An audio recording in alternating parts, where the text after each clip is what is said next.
চলে আসলাম নতুন আর একটা ব্লগ ভিডিও নিয়ে। আসসালামু আলাইকুম, কেমন আছেন সবাই? এই তো আলহামদুলিল্লাহ আমি ভালো আছি। তো আজকে কি রান্না করেছি সেটাই আপনাদের সাথে শেয়ার করব। অনেক আপুরা আমার কাজ দেখেই বলে যে আপু আপনি এত কাজ করেন কি করে? আরে বাবুরা রে, আমি তো সব কাজগুলা ভিডিওতে তুলেই ধরি না, এই তো স্যাম্পল কিছু রান্নাবাড়ি শুধু তুলে রাখি। যদি সবটুকু কাজ তুলি তাহলে তো বলবেন এত কাজ সামলাতে হয়, যেহেতু আমার তিনটাই ছেলে, কাজ করার মতন তেমন কেউ নাই, তো একা একাই সব কাজে করি। তো আজকে সকাল থেকে আমি কিন্তু ভিডিওটা চালু করে দিয়েছি। এখান দিয়ে আমি আলু ভাজি চাপিয়ে দিয়েছি আর রুটির খামির তো আগেই করে নিয়েছি, রুটিগুলো করে নিয়ে আসলাম। রুটিগুলো করা হয়ে গেছে। আগে তাওয়ার মধ্যে আমি কি করতেছি, আগে একটু জিরা ভাজি নিচ্ছি। আসলে ধনিয়া পাতা থাকলে ভাজির মধ্যে দিলে ভালো লাগে, তো যেহেতু জিরার গুঁড়া নাই তো আগে জিরার গুঁড়া করে নিলাম। নিয়ে তাওয়াটা ধুয়ে আবার রুটিটা করে নিচ্ছি। এখন অনেকেই বলবেন আপনার এই একটাই কড়াই, যে একটা কড়াইয়ের মধ্যেই সব কিছু করেন না। আমার কিন্তু আরও কড়াই আছে, সবগুলা কড়াই ব্যবহার করতে করতে এরকম কালো হয়ে গেছে। আমার 5-6টা ফ্রাই প্যান নতুন নতুন কিনেছি, সব এরকম কালো হয়ে গেছে ব্যবহার করতে করতে। রুটিগুলো করে নিচ্ছি আর এখান থেকে কিন্তু আমি জিরাগুলা গুঁড়া করে নিচ্ছি। আসলে জিরা গুঁড়া করে নিচ্ছি, ভাজের মধ্যে দিতে হবে, এই জন্য রুটিটা চুলার উপরে রেখে আমি কিন্তু জিরা গুঁড়া করে নিলাম। তো জিরাগুলা গুঁড়া করে আমি ভাজির উপরে দিয়ে দিয়েছি, দিয়ে এখান দিয়ে আবার কিছু রুটি তেল দিয়ে ভেজে নিচ্ছি। আমার ছোটো ছেলে আর মেজো ছেলে একটু তেলে ভাজা রুটি পছন্দ করে, পরোটার মতো করে। তো সবগুলা রুটি ভাজি আমার হয়ে গেছে। আর এখান দিয়ে একটা ডিম ভাজি নিয়েছি। আমার মেজো ছেলে এখন স্কুল যাবে, মানে 11টা বাজে স্কুলে যাবে, ওকে আগে নাস্তাটা দিয়ে দিচ্ছি। তো সকালকার নাস্তা প্রায় হয়ে গেছে, সবাইকে খাওয়া দাওয়া করিয়ে দিয়েছি। দুপুরের আয়োজন করতে চলে যাব। তো আগে ছেলেকে বিদায় দিব খাওয়া দাওয়া করে। আসলে বাচ্চা সামনে, ওরা ঘর থেকে বাইর হওয়া পর্যন্ত ঘরের কোনো কাজে হয় না, তো ওদেরকে আগে বিদায় দিচ্ছি। কারণ ওদেরকে বিদায় দিলে কাজ করতে সুবিধা, নিরিবিলি সুন্দর মতন সবগুলা কাজ করতে পারি। তো এই যে খাওয়া দাওয়া দিয়ে দিলাম, এখন খেয়ে নিবা। আর এখান দিয়ে আমি ফ্রিজ থেকে সসিন্দা আর করলা বের করে নিয়েছি।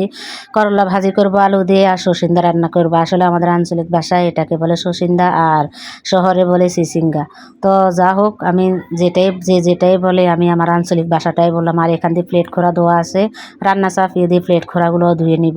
তো এখান থেকে কিন্তু আমি মাছগুলো ধুয়ে পরিষ্কার করে নিয়ে আমি এখানে 2 রকমের মাছ বাইর করেছি, রুই মাছ আর তেলাপিয়া মাছ। তেলাপিয়া মাছগুলোকে আমি ফ্রাই করে রেখে দিব বাদ দিয়ে খাওয়ার জন্যে, আর রুই মাছ দিয়ে চিচিঙ্গা দিয়ে রান্না করব, মানে সসিন্দা আর কি।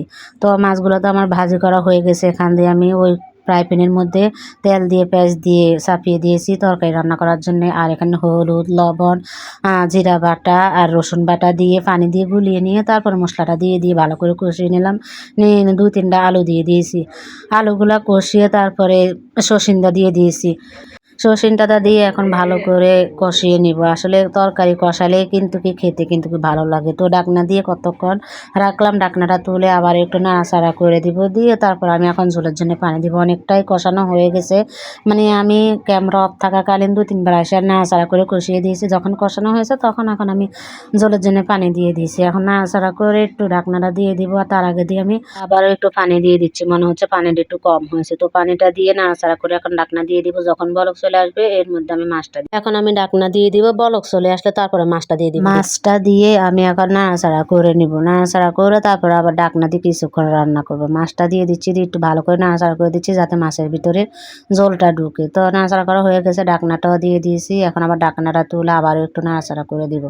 আমার মাছের তরকারিটা প্রায় হয়েই গেছে। এখন নাড়াচাড়া করে ঝোল রাখবো। আমি কিন্তু আজকে ডাল রান্না করবো না, এই জন্য একটু ঝোল রাখবো তরকারিটা। ঝোল রাখলে কিন্তু আর ডাল লাগে না। তো রান্না হয়ে গেছে, আমি চুলাটা বন্ধ করে দিলাম, মাছটা আমার হয়ে গেছে। তারপরে আমি আবার করলা ভাজিটা চাপিয়ে দিয়েছি। করলা ভাজি আমি কিন্তু একবারে সব কিছু দিয়ে দিয়েছি, পেঁয়াজ, কাঁচামরিচ, হলুদ, লবণ, রসুন, মানে সব কিছু একসাথে দিয়ে তারপরে মাখিয়ে বসিয়ে দিয়েছি। তো করলা ভাজি করাটা আমি পুরো দেখাবো না, আমার রান্না সব হয়ে গেছে। সব টেবিল উপরে নিয়ে আসলাম। তো কেমন হয়েছে আমার ভিডিওটা অবশ্যই কমেন্ট করে জানাবেন। যদি ভালো লেগে থাকে অবশ্যই লাইক, কমেন্ট, শেয়ার করে পাশে থাকবেন। তো আজকে আর খাওয়া দাওয়া দেখালাম না, ভিডিওটা এই পর্যন্তই। সবাই ভালো থাকুন, সুস্থ থাকুন, আল্লাহ হাফেজ।